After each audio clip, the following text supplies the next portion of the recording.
말씀, 오늘 주신 말씀 그때라는 또 제목을 가지고 나누도록 하겠습니다.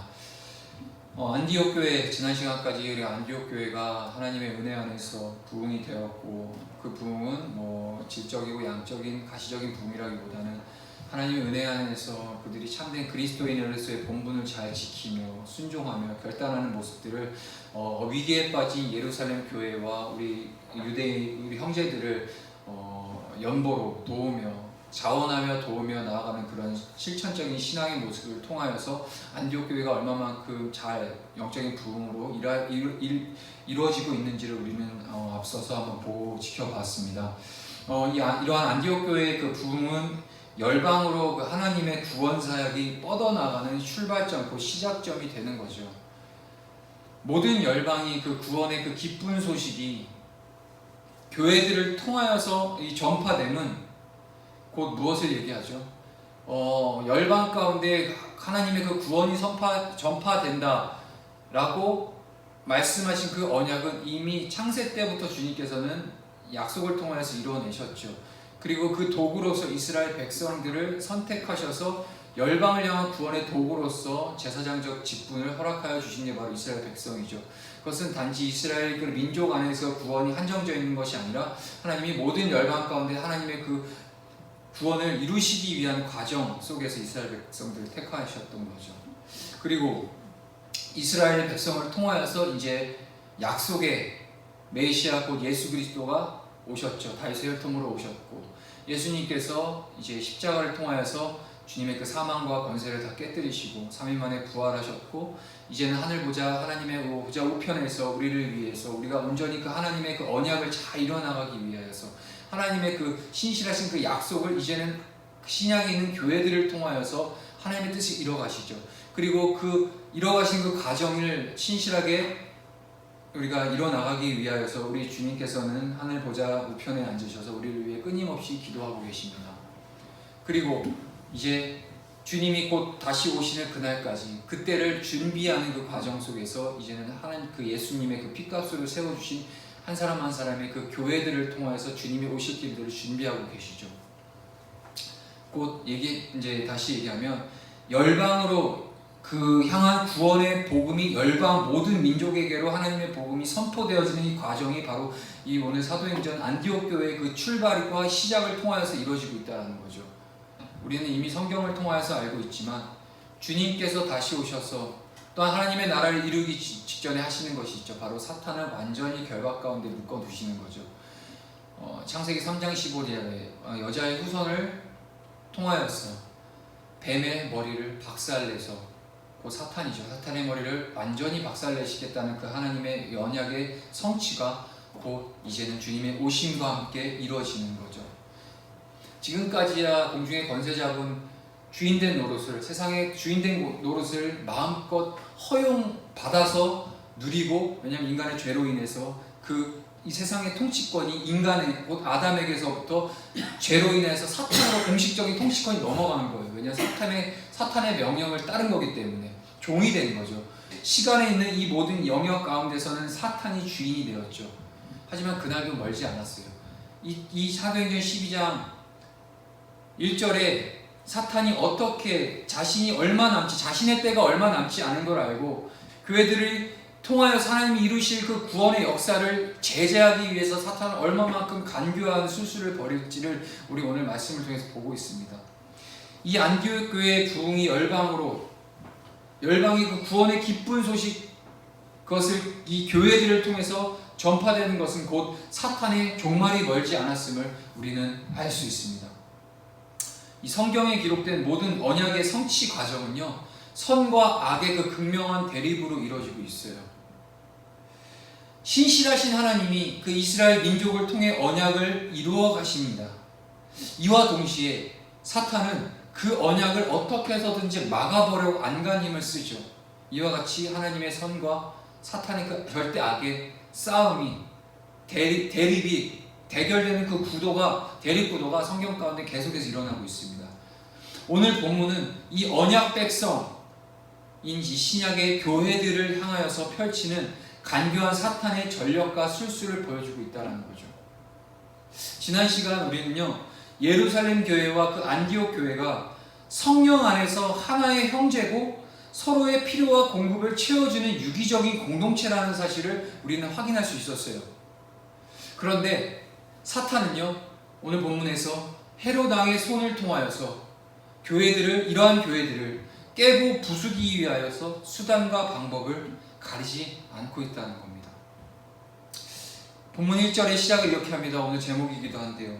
그때, 곧 하나님의 때, 즉 본문 1절의 이 그때라는 같은 시간 안에서, 그때라는 이 시간적인 개념이 바로 교회의 부흥과 함께 교회를 깨고 부수려고 하는 악한 권세들의 그런 대립이 같은 그때라는 하나의 때에 함께 일어나고 있다는 뜻을 얘기를 하고 있는 거예요.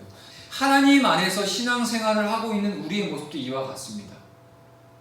성령을 따르는 자신의 모습과 또한 육체를 따라 살기를 원하는 우리의 죄악된 이 마음은 우리 안에서 끊임없이 그 두 마음이 싸우고 있다는 거예요. 선과 악이 공존하고 있습니다. 우리가 믿음으로 말미암아 의롭게 됐다라고 얘기를 합니다. 이것을 이신칭의라고 얘기를 하죠. 그리고 또 다른 얘기로 이 믿음으로 말미암아 구원을 얻었다. 이신득구라고 얘기를 합니다. 그런데요, 우리는 가끔 이신칭이라는 단어가 이러한 표현이 우리에게 면죄부를 줘요. 어떤 면죄부를 주냐? 우리는 의로움을 받았다, 의로워진 존재다라는 착각을 하고 있어요. 아니요, 우리는 절대 의로워질 수 없습니다. 우리는 의로워진 존재가 아니라 예수 그리스도, 오직 유일하신 의로우신 그 예수님의 그 공로로 말미암아서 그 주님의 공로가 하나님으로부터 나아갔을 때 하나님께서 우리를 예수님의 공로로 말미암아 너희를 의롭다고 칭해 주시는 거예요. 우리 존재가 의로워진 게 아니라 우리는 하나님으로부터 오직 예수님의 공로로 말미암아 하나님으로부터 너희는 의로운 존재들이라고 칭함을 받았다는 거지, 우리 존재 자체가 의로워진 어떤 기질이 변했다는 거나 막 거룩하고 순결해졌다는 차원이 아니라는 거예요. 근데 우리는 잃어버리고 있어요. 그걸 망각하고 있어요. 마치 뭐라도 된 것 마냥. 예수님 믿고 구원받은 자로서 뭐라도 준비가 다 돼서 마치 의로운 존재가 된 것 마냥 그렇게 의기양양하게 살아가는 모습 속에서 우리는 신앙의 아주 연약한 모습을 보죠. 그러니까 믿음이 제한되고 우리 믿음 여기서 끝났다라고 생각하는 거죠. 그거는 크나큰 실수죠. 자, 이런 얘기를 제가 드리는 이유는 같은 두 마음이 우리는 늘 공존하고 있다는 거예요. 하나님 안에서 하나님 뜻대로 살아가길 원하는 그런 믿음을 수반하는 성도로서의 삶을 원하지만, 다른 한편에서는 여전히 이 불편한 이 성도의 삶이 이제는 불편하고 힘들어서 예전에 구습된 삶, 육체를 따르던 삶, 세상을 따르던 삶을 여전히도 흠모하고 있는 우리의 모습이 두 마음이 공존하고 있어요. 인간의 이런 타락한 본성으로 인해서요, 우리 인간은요 스스로 어떤 그 선한 것을 어떤 것도 우리는 스스로 생산할 수 없는 존재예요. 변덕스러운 우리의 이러한 자아와 이 연약한 육체는요, 하나님께로 가까이 가지 못하게 만드는, 스스로 참소하게 만드는 이유가 되고요. 또한 우리의 죄악의 발걸음을 세상 가운데 묶어두는 멍해가 된다는 거예요. 그러므로 우리가 해야 될 것이 있습니다. 그것은 곧 날마다 성령의 충만함을 입고 살아가야 되는 것이 유일한 답이라는 거예요. 연약한 육체와 우리의 본질상 진노의 자녀로서 살아갈 수밖에 없는 죄악된 타락한 인간의 본성이 해결될 수 있는 유일한 방법은 날마다 때와 시와 어떤 상황 상관없이 날마다 주님의 성령을 우리가 의지함으로 말미암아 살아갈 때 그것이 의로운 생활을 살아갈 수 있는 유일한 수단이라는 거죠. 성령이 아니고서는 즉 답이 없는 존재가 바로 인간이라는 겁니다. 이에 대해서 사도 바울은 갈라디아서 5장을 통해서 이렇게 잘 얘기하고 있습니다. 한번 읽도록 하겠습니다. 내가 이르노니 너희는 성령을 따라 행하라. 그리하면 육체의 욕심을 이루지 아니하리라. 육체의 소욕은 성령을 거스르고 성령은 육체를 거스르나니 이 둘이 서로 대적함으로 너희가 원하는 것을 하지 못하게 하려 함이니라. 아멘. 두 가지가 공존할 수 없다라는 거예요. 육체를 따를 거냐 성령을 따를 것이냐. 근데 우리 바울은 사도 바울은 이렇게 얘기하죠. 너희는 성령을 따라 행하라. 분명하게 명령하고 있습니다. 여기서 행하다라는 단어 안에 담긴 본의 의미는요, 단순히 뭔가를 취하다, 뭐 행하다, 순간적으로 액션을 취하다라는 차원이 아니고요, 버릇처럼 행하라는 얘기예요. 날마다 버릇처럼 수시로 매번 시시때때로 행하라는 거죠. 어떻게? 성령을 따라 행하라는 겁니다. 이러한 성령의 인도하심이 없으면은 우리 안에는 선과 악의 그런 정말 막 복잡하고 미묘하고 변덕스러운 마음이 줄긋듯이 신앙의 그 기복적인 신앙을 할 수밖에 없다는 거예요. 자, 이제 본문으로 다시 한번 넘어가 보겠습니다.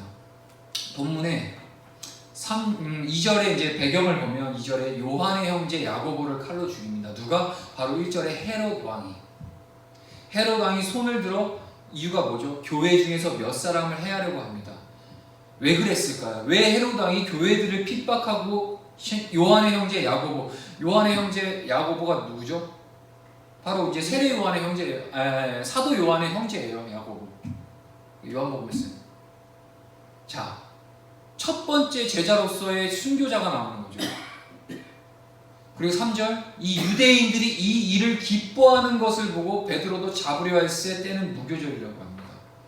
헤롯 왕이 여기서 나오는 헤롯 왕이 누구냐면요, 이전에 예수님이 탄생하셨을 때 동방망사들 통하여서 예수님의 그 메시아 탄생의 소식을 듣고 자신의 그 왕의 그 자리와 위치가 불안해질 거라는 것을 어떻게 알고 2살 아래의 아이들을 다 멸하려고 했었던 그 헤롯 대왕, 그 헤롯 대왕의 손자예요. 바로 이제 이를 이제 헤롯 아그리파 1세라고 얘기를 해요. 지금 본문에 나오는 이 헤롯 왕은요.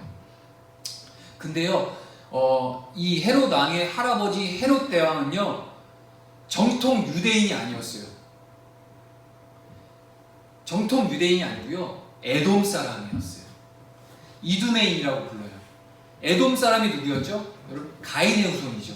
한마디로 말해서 이스라엘, 그쵸, 에서의 후손이죠. 그 이스라엘 백성들의 그 언약의 그 정체성을 가진 그런 이삭의 후손이 아니라는 거예요. 하나님의 그 언약의 후손이 아니라 쉽게 얘기하면 이방이에요. 이방. 근데 이 헤롯 대왕이 자기의 혈통이 정통 이스라엘 혈통이 아니라 그 에서의 후손 에돔 사람으로서 어찌됐든 그 권력 앞에 자기가 그 이스라엘의 그 로마의 속국 앞에서 잘 아사아사한 걸 잘해서 이스라엘의 지도자가 됐어요. 왕이 됐다는 거예요. 근데 여러분 생각해 보세요. 그 이스라엘 백성들의 왕이 됐는데 그의 정체성은 누구죠? 바로 에돔 사람이라는 거예요. 그 왕위가 불안했겠죠. 그렇기 때문에 당연히 그 이스라엘의 왕인 약속된 메시아가 왔다는 소식을 듣고 죽이는 그 배경이 되는 거예요. 그리고 여전히 그 손자가 된 오늘 본문의 이 헤롯 왕 또한 마찬가지예요. 그 혈통이 어디 가나요? 아니죠. 여전히 에돔 사람의 혈통이 있어요. 유대인들, 이 당시 유대인들이 이 헤롯 왕의 혈통을 모를 리가 없어요. 분명히 알고 있어요. 왜냐하면 유대인들 입장에서는 어찌됐든 로마의 그 강대국 로마에 의해서 억지로 세워진 왕이었기 때문에 겉으로는 인정하는 척했지만 속으로는 그 혈통의 그 정통성을 인정하지 않았어요. 그래서 유대인들은요, 헤롯에 대해서 반감을 갖고 있었던 거예요. 그게 기본적인 반감의 자세였어요. 헤롯 또한 그걸 알고 있었고 그에 대해서 이 유대인들의 눈치를 볼 수밖에 없죠. 자, 그런 배경 속에서 오늘 본문 3절을 볼게요. 유대인들이 이 일을 기뻐하는 것을 보고 베드로도 잡으려 할세 때는 무교절 기간이라. 유대인들이요, 야고보를 칼로 죽였는데 이걸 기뻐했어요. 왜죠? 당연하죠. 유대인들 입장에서는 그리스도인들은 이단이잖아요. 자신들이 예수를 손으로 돌로 쳤고 자기들의 손으로 십자가에 못 박인 존재를 하나님의 아들이라고 믿는 사람들이 바로 그리스도인들이에요. 그들에게 있어서, 유대인들에게 있어서 그리스도인들이 철저히 원수예요. 만약에 그리스도인이 맞다라는 걸 얘네들이 인정하자면 그럼 하나님의 아들을 자기 손으로 잡아 죽인 거나 마찬가지이기 때문에요, 절대로 인정할 수 없어요. 적이죠. 그렇기 때문에 유대인들 입장에서는 이 그리스도인들 중에서 예수님의 그 제자 중에 한 명이 이 야고보를 죽였다는 것, 교회의 그 대표성을 갖고 있는 사도 중에 한 명을 죽였다는 것은 유대인들이 기뻐할 상황이었다는 거예요. 지금 뭘 얘기하냐? 헤롯은요, 유대인들의 눈치를 봤다는 거예요. 정치적인 자신의 안위를 위해서 내키든 내키지 않든 상관없어요. 마치 예수님을 본인은 내키지 않았지만 죄가 없으신 예수님을 못 박아라라고 선언했었던 그 빌라도와 같은 상황인 거죠. 빌라도도 마찬가지였죠. 그 유대 정치적인 어떤 그런 상황 속에서 자신의 입지가 흔들리는 것을 보고 유대인들이 저 예수를 잡아라, 못 박아라라고 했을 때 양심은 그렇게 얘기하고 있지 않지만 자기의 정치적인 안위를 취하기 위해서 예수님을 못 박았던 그 빌라도와 같은 똑같은 상황을 오늘 보고 있습니다. 근데요, 때가 이제 그 유대인들이 야고보를 죽였을 때 너무 기뻐하는 거예요. 그걸 보고 잘됐다. 유대인들에게 뭔가 유대인들의 인심을 내가 좀 살 수 있겠구나. 우리 민족들의 인심을 살 수 있겠구나 하면서 이제는 누구를 잡으려고 하죠? 베드로. 사도 중에 가장 우두머리 될 수 있는 대표격 되는 이 베드로를 이제 잡으려고 하죠. 그때가 언제요? 무교절 기간이라고 합니다. 무교절은 이스라엘 백성이 이집트의 노예살이에서 해방되었음을 기념하기 위해서 6월절이 시작되는 저녁부터 7일 동안 계속되는 절기로서 옛 조상들의 그 고난을 되새기는 의미를 가지고 누룩 없는 빵을 먹는 기간이라고 해서 무교절이라고 불러요. 그런데요, 매년 이때가 되면요, 이 성전이 있는 예루살렘 성전에서 6월절 제사를 드리기 원하는 흩어져 있는 모든 유대인들이요, 온 사방에서 예루살렘으로 몰려드는 시기가 바로 이때예요. 그 수가요, 최소한 기록상 보면 최소한 100만 명이라고 해요. 이스라엘 땅이요, 우리나라 경상도보다 조금 더 큰 땅이에요. 그 좁은 땅에 100만 명이 12개서 이렇게 온다고 생각을 해보세요. 고작 인구 몇만 명에 불과한 이 예루살렘 성읍에 당시 6월절이 시기가 되면 일시에 100만 명 이상의 그 대인파가 몰려든다고 한번 생각해 보자고요. 엄청난 상황인 거죠. 자, 그러므로 이 예루살렘의 통치자들은요, 매해 이 무교절이 되면 밀란이 일어날 것을 가장 두려워하였다는 거예요. 갑자기 몇만 안 되는 인구수가 이 절기로 말미암아 100만이 넘는 수가 모일 때 이 유대 민족, 그 목이 곧은 민족, 그리고 이게 똘똘 잘 뭉치잖아요, 유대 민족들이. 그런 민족이 한번 작정하고 밀란을 벌이겠다 하면 얼마나 골치 아프겠습니까? 로마 입장에서도 그랬고, 심지어는 이 유대 지도자 헤롯 입장에서도 그렇죠.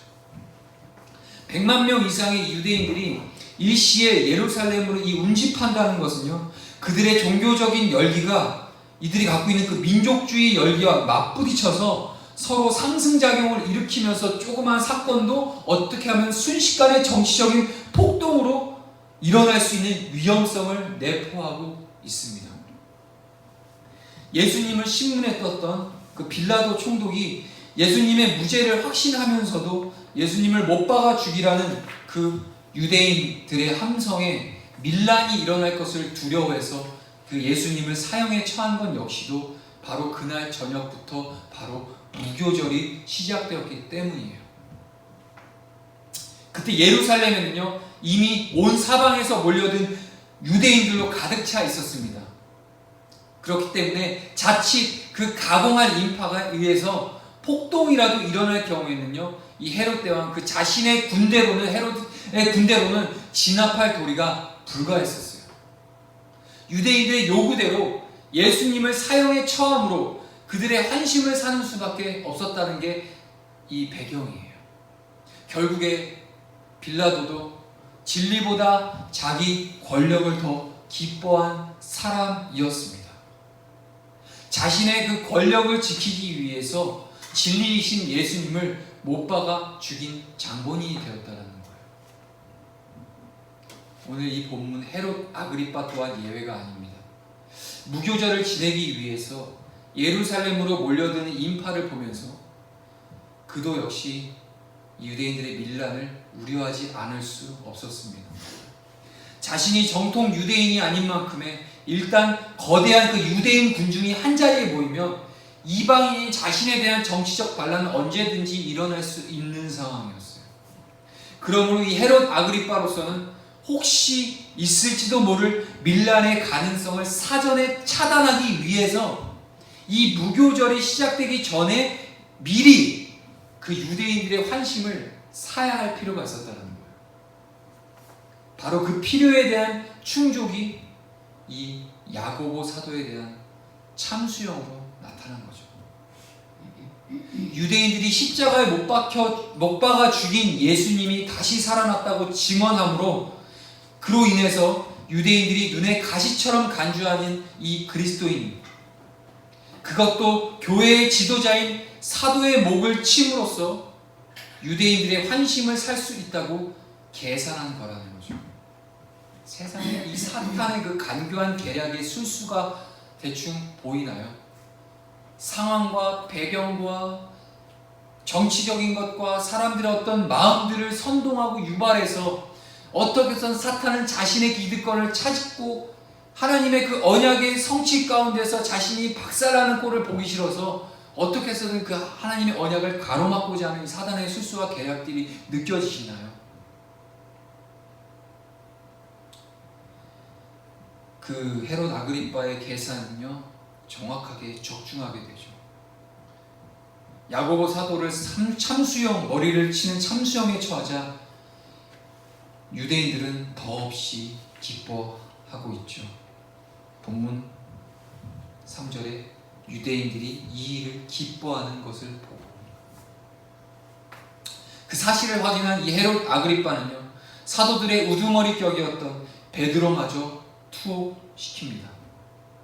내친 김에 그래 잘됐다, 베드로까지 죽여서 이 유대인들의 마음을, 내가 환심을 확실하게 사로잡아서 내 정치적인 안위를 유지해 나가야겠다라는 아주 폐역하고 죄악된 마음이 헤롯 아그리빠에게 있었다는 거죠. 하나님께서 창조하신 이 세상이 복합적입니다. 제가 오늘 설교 초미에 선과 악의 대립의 구도가 하나님의 이 말씀 안에 그 언약을 이루어가신 말씀 속을 봐도 나타나고 있고, 이제는 우리의 모습, 우리 안에도 선과 악의 어마어마한 대립이 날마다 요동쳐 나가는 우리의 모습을 봅니다. 이처럼 하나님께서 창조하신 이 세상은요, 일원화되어 있지 않아요. 복합적이에요. 낮이 있고 밤이 있고, 해가 있고 별이 있고 달이 있고, 다양한 상황성들이 복합적으로 이루어졌죠. 인간이 어디에 서 있느냐에 따라서 만사의 의미가 달라지게 됩니다. 절망 앞에 서 있는 사람에게는요, 그에게 밤은 고통일 거예요. 밝아오는 아침, 그것은 절망을 갖고 있는 자에게는 어쩌면 더 큰 고통일 거예요. 그가 맞는 새날 역시 어쩌면 죽음보다 더 모진 고통이 될 수 있을 겁니다. 그러나 소망 앞에 서 있는 사람, 소망 가운데 있는 사람에게 똑같은 밤은요, 어떤 상황이죠? 내일을 위해 반드시 누려야 할 안식과 쉼의 은혜가 있는 밤이 바로 이루어질 수 있다는 거죠. 그에게 다가오는 그 새날은, 그날이 비록 고난의 날이라 할지라도 보다 나은 미래를 향한 희망의 다리가 되어주는 것이 밤입니다. 이처럼 인간이 어디에 서 있느냐에 따라서 그의 삶의 의미가 달라집니다. 그렇다면 우리 인간에게 지혜란 과연 무엇일까요? 바로 서 있어야 할 바른 자리를 찾아 서 있는 것이 바로 지혜라는 겁니다. 우리가 지금 어디에 서 있느냐라는 거죠. 우리는 한 가지 질문을 제기해 봅니다. 본문 속에서, 오늘 본문 속에서 야고보와 베드로에게 각각 일어난 두 사건이 너무나도 대조적이죠. 본문에 대해서 저희가 뭐 스토리텔링은 제가 안 할게요. 야고보는 이런 상황이었고 배경을 살짝 얘기했지만, 베드로도 아시죠? 베드로가 갇혔지만 옥에서 자유함을 얻죠. 주님의 은혜로 말미암아. 이런 상황을 여러분들은 인지하고 있다는 그 가정하에서 제가 얘기를 드릴게요. 야고보와 베드로 두 사건이 너무나도 대조적이에요. 그렇죠? 마태복음 4장 18절에서 21절을 보면요, 베드로와 야고보가 똑같은 날에 똑같은 갈릴리에서 똑같이 주님의 부르심을 받았음을 전해주고 있어요. 그들의 직업 역시 똑같은 어부였고요. 나이마저 엇비슷했습니다. 그리고 그 이후 3년 동안 그들은 주님께서 부활 승천하시기까지 주님의 똑같은 제자로 밤낮 함께 살아왔어요. 주님께서 부활 승천하신 뒤에는요, 본문의 시점에 이르기까지 두 사람 모두 주님을 위해 똑같이 그들의 삶을 헌신하여 바쳐왔습니다. 말하자면 그 두 사람, 베드로와 야고보 이 두 사람 사이에 그 어떤 근본적인 차이가 있을 수 없었어요. 우열 또한 가릴 처지 또한 아니었고요. 오직 주님만을 똑같은 믿음으로 섬긴 똑같은 그리스도인이었습니다. 그런데요, 야고보는 헤롯 아그리빠의 칼에 맞아 목이 잘려 죽게 됩니다. 비참하게 참수형을 당해 목숨을 잃게 되는 상황인 거죠. 그리고 그 반면에 베드로는 야고보를 죽인 바로 그 헤롯 아그리빠로부터 참수형을 당하기 바로 전날 밤 신비하고 오묘한 그 주님의 손길에 의해서 철통 같은 그 감옥에서 구출되게 됩니다. 그렇다면 이것은 얼마나 불공평한 처사라는 거죠. 왜 주님께서는 당신만을 위해 살던 야고보가 참수형을 당하여서 죽는 것을 그냥 주님께서는 내버려 두셨을까요? 그리고 왜 야고보와 똑같은 사도인 베드로는 그 참수형을 당하기 직전에 그렇듯 극적으로 아주 스펙타클한 상황 가운데 극적으로 구출해 주셨다는 상황 앞에서 우리는 의문을 가질 수 있다는 거예요. 베드로와 똑같은 사도인 야고보의 입장에서 본다면요, 자신과 베드로를 차별 대우하시는 그 주님이 얼마나 야속했겠습니까? 이처럼 전혀 상반된 두 사건을 동시에 전해주는 이 본문이 우리에게 주고자 하는 메시지가 도대체 무엇일까요? 이 야고보가, 그냥 결론을 얘기 드릴게요. 야고보가 이 사도 가운데 기꺼이 첫 번째 순교의 잔을 마실 수 있었던 이유가 뭘까요? 부활하신 주님께서 바로 자기를 붙들고 나아가는 그 자기 인생의 배경이 되었기 때문에 가능했었다는 거죠. 그 한 사람의 마음과 마인드와 그 삶을 움직이는 것에 있어서는 그의 배경이 중요하다고 그랬죠. 소망 가운데, 그의 배경이 소망 가운데 있는 자는요, 다음날 비록 지금은 밤일지라도 다음 떠오르는 태양이 우리에게 소망으로 다가오고 기대되는 하루가 될 거지만, 오늘 역시 고통과 고난 속에서, 처절한 고통 속에서 있는 사람은 그날에 처해 있는 그 밤도 고통일 것이고, 더 나아가서 다음날 내일 해가 뜨는 것조차도 더 큰 고통으로 다가올 거라는 거예요. 그런데요, 이 야고보, 이는요, 부활하신 주님께서 자신의 그 배경이 되어주셨다는 거죠. 주님을 위해 설령 참수형을 당할지라도 우리 주님께서 육체의 죽음이란 감옥으로부터 자신을 영원히 건져주실 것임을 야고보는 추호도 의심치 않았던 거예요. 이게 바로 순교자의 자세죠. 아멘. 내가 설령 목이 잘려 지금 죽을지라도 내 뒤에 계시는, 아니 나의 곁에 나와 늘 동행하고 계시는, 사망의 권세를 깨뜨리다 부활하심으로써 죽음을 이기신 그 주님이 동행하심과 동시에 나는 이 땅의 삶이 아니라 주님과 그 영원한 그 하나님 나라를 소망하며 나아가는 분명한 부활의 신앙이 그에게 있었기 때문에 가능했다는 겁니다. 부활하신 주님을 자기 인생의 배경으로 삼았던 베드로 역시도 어쩌면 마찬가지인 상황이에요. 자, 우리가 성경을 한번 다른 관점으로 한번 생각해 볼 필요가 있어요. 베드로가 극적으로 구출되지 않고 이때 다음날 참수가 돼서 죽었다라고 해봅시다. 그렇다면 베드로 또한 이를 갈고 왜 저를 이렇게 제가 평생을 주님을 쫓아 살았고 다 버리고 주님 살았는데 주님 왜 나를 이렇게 죽게 내버려 두신가요? 이를 갈면서 하나님을 저주했을까요? 아니죠. 베드로 또한 마찬가지입니다. 그러나 우리 주님께서는 베드로를 극적으로 살려주셨죠. 그렇다고 해서 베드로가 자신의 인생의 그 배경 가운데 예수 그리스도, 즉 부활하신 그 주님을 두지 않았다는 게 아니에요. 부활하신 주님을 자기 인생의 배경으로 삼았던 베드로는 그날 밤 감방 속에서 태연히 잠을 자고 있었어요. 비록 두 손은 양옆에 있는 군사의 손과 함께 쇠사슬에 묶여 있었어요. 자, 보면요, 오늘 본문에 보면 베드로를 어떻게 결박하고 어떻게 그렇게 이제 감시를 했냐. 무려 군이 16명이 베드로 한 사람을 감시했던 거예요. 4명씩 4조로 짝을 지어서 그를 지켰다는 거예요. 그 중에서 심지어 감옥 안에 2명이 같이 들어가 있었다는 거예요. 우리가 그 가끔씩 이렇게 텔레비 매스컴 보면 흉악범들 보면 양옆에 형사들이 이렇게 잡고 있잖아요. 그거 똑같은 상황인 거예요. 그 밤새도록 이러고 있었다는 거예요.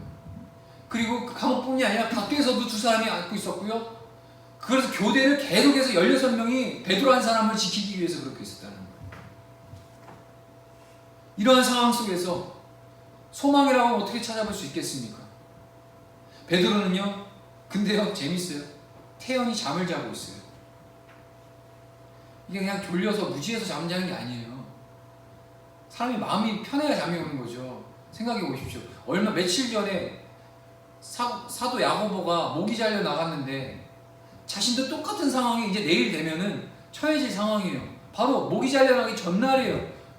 옆에는 막 군인들이 있고 밖에서 지키고 있고 어떻게 답이 안 나오는 상황 속에서 베드로는요, 태연하게 잠을 자요.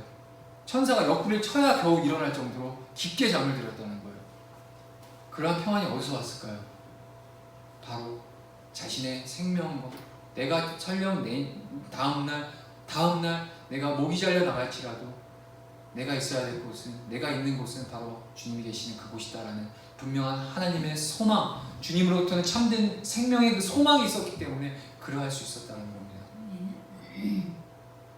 비록 두 손은 양옆에 있는 군사의 손과 함께 쇠사슬에 묶여 있었지만, 그리고 베드로는 겉옷과 신 그리고 허리띠마저 풀어놓고 마치 그곳이 자기 집 안방에서 잠을 자듯 평안하게 자고 있었습니다.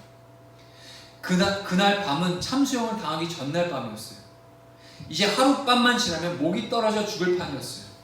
그 급박한 최후의 순간, 이 베드로가 그처럼 평안하게 잠잘 수 있었던 까닭이 바로 그날 밤 주님께서 자신을 감옥으로부터 구출해 주시리라 확신했기 때문이 아니었어요. 막상 주님께서 그를 구해내실 때 그가 그것이 현실임을 깨닫지 못한 채 환상으로 여겼던 사실로 이를 입증할 수 있다는 거예요. 베드로의 그런 근거 없는 자신감은요, 나 살 수 있어, 나 깨워주실 거야, 열어주실 거야. 물론 이전에 한번 그 사건이 있었잖아요. 한번 열어줬잖아요. 주님께서 해방시켜 주셨잖아요. 물론 그런 경험이 있었지만 한번 그런 상황이 있었기 때문에 또 삼엄한 경기가 더 있었어요. 왜냐면 예전에 한번 사도행전에서 이전 사건 베드로가 한번 잡혔다가 풀려났었잖아요. 그때 그래서 더 삼엄하게 경기를 한 거예요. 또 그럴까봐. 근데 오늘 상황은 베드로는요, 체념했어요. 죽어도 상관이 없었어요. 왜? 그가 계속 하나님의 천사를 통해서 이렇게 구출을 하는 그 과정에서 계속해서 이 비몽사몽했거든요. 이 현실이 아니라고 생각했거든요. 즉, 그는 그날 밤 마지막 순간까지 이튿날로 예정된 참수형을 피할 수 없는 것으로 받아들이고 있었다는 겁니다. 그럼에도 그가 마지막 순간 그 겉옷까지 벗고 평안히 잠들 수 있었던 것은 바로 부활하신 그 주님께서 그의 인생의 배경이 되어주셨기 때문이라는 거죠. 베드로 역시 참수형을 당할 망정 그 부활하신 주님께서 죽음의 구렁텅이로부터 자신을 영원히 구해 주실 것을 확신하고 있었기 때문에 베드로는 그렇게 평안하게 잠을 잘 수 있었던 것입니다. 자, 오늘 잠깐 이렇게 나눴던 이 말씀을 통해서 저와 여러분들에게 주시고자 하는 메시지가 무엇인지를 대충 캐치를 하셨나요? 우리 안에서 선과 악의 요동치는 육체를 따를 것이냐 성령을 따를 것이냐는 날마다 정말 불완전한 모습으로 하루하루를 살아가는 게 우리의 모습입니다. 여러분들은 어쩌실지 모르겠지만 저는 그렇습니다. 하지만 그럼에도 불구하고 주님께서는 날마다 성령을 통해서 우리에게 확인시켜 주시죠. 물론 오늘 본문에서 죽음 가운데 상황을 반전시켜서 베드로를 옥에서 정말 슈퍼내추럴한 기적과 같은 상황으로 구출해내는 그러한 엄청난 사건이 우리 삶 가운데 일어나지 않아도 우리 하루하루 속에서는 주님이 세미하게 또한 정말 디테일하게 우리 삶을 하나님은 당신 내버려두지 않고 당신의 자녀로서 종으로서 그냥 죄악 가운데 내버려두지 아니하시고 오늘 하루를 견고하게 붙들어 가시는 그 주님의 은혜를 여러분들 발견하실 수 있으십니까? 또한 털려 이 상황이 정말 도무지 답이 안 나오는 상황이에요. 그 한 사람 잡아놓기 위해서 그 16명의 군인들이 교대로 지키고 있는 상황 속에서 바로 불과 며칠 전에 내 정말 사랑하는 사도 야고보가 목이 잘려 나온 현장에서 맞고 이젠 나도 그 똑같은 신세가 될 수밖에 없는 정말 답답한 상황 속에서도 내 안에 계신 그리스도 예수님의 그 영 성령께서 나를 평안하게 안위하셔서 이 땅에서 이런 정말 불의하고 이해할 수 없는 상황과 용납할 수 없는 이 불의함과 죄악이 만연한 이 시대 속에서 가슴을 치며 간간히 하루하루를 버텨내고 있는 우리의 모습이 아닌가요? 아니죠. 우리는 그 주님의 은혜로 말미암아 천국 소망, 새하늘과 새 땅을 기대하는 소망을 가진 자로서 우리는 태도가 달라져야 된다는 것. 감옥 안에서 평안하게 신을 벗고 띠를 벗고 겉옷을 벗고 평안하게 주님을 맞는 그날만을 손꼽아 기다리며 그 시간을 기다리며 되려 잘됐다. 주님 품에 가는구나. 내가 주님 이제 될 수 있구나. 라고 하는 그 참된 소망 속에서 이 상황을 겸허히 받아들이며 그 시간까지 끝까지 자기의 직분과 사명을 감당하며 사도로서의 그 사명을 잘 감당해냈던 이 베드로와 사도들을 통해서 우리는 오늘 우리가 어떻게 살아내야 될지, 오늘 우리가 어떻게 하나님 앞에 어떻게 서 있어야 될지를 분명히 주님 메시지를 전하고 계신다는 겁니다. 말씀을 이제 맺도록 하겠습니다. 이러한 메시지, 오늘도 사도행전 12장 1절에서 12절까지의 이 사건, 이 두 야고보와 베드로의 이 두 사건을 대조시킴으로써 하나님께서 우리에게 주시는 분명한 메시지. 야고보 편에서도 하나님의 정말 충만한 사랑을 입은 사도였고요, 베드로 또한 충만한 사랑을 입는 사도였습니다. 하지만 결과는 달랐어요. 어쩌면 세상의 관점, 우리 사람의 눈으로 봤을 때 야고보는 불쌍한 사람으로 느껴질 수 있지만 하나님의 편에서는 그렇지 않습니다. 하나님의 뜻을 거하고 하나님의 주님이 주시는 그 사명을 잘 감당하다가 기꺼이 기쁨으로 그 순교의 자리를 감당한 그 야고보가, 그리고 하나님의 은혜가 감옥문을 열어주셨고 이제는 다시 세상 가운데 나가 복음의 사도로서 복음을 증거하는 그 사명을 잘 감당하는 그 베드로의 그 여정 또한 하나님 보시기에 귀하고 복된 여정이었다는 거죠. 우리도 마찬가지입니다. 오늘 우리에게 주신 이 한 날이 세상의 눈으로 봤을 때, 사람의 눈으로 봤을 때 정말 터무니없고 허망해 보이고 자랑할 것 없고, 또한 왜 그렇게 멍청하게 사느냐 소리를 들어가면서 살아갈 수 있는 우리지만, 우리를 칭찬해 주시고 우리를 인도해 주시고 우리의 배경이 되시는 분은 바로 주님이시라는 겁니다. 우리가 장차 가야 될 그 본향이 있어요. 그 땅에서 영원히 하나님 나라를 우리가 소유로 누리고 하나님의 자녀된 권세를 누리며 나아가는 그날이 있기 때문에 오늘도 우리가 은혜로 살아나갈 수 있는 배경이 될 수 있는 것입니다. 그것을 붙들고 그 마음 붙들고 우리가 주님 뵙는 그날까지 끝까지 우리에게 주신 사명 잘 감당할 수 있길 소망합니다.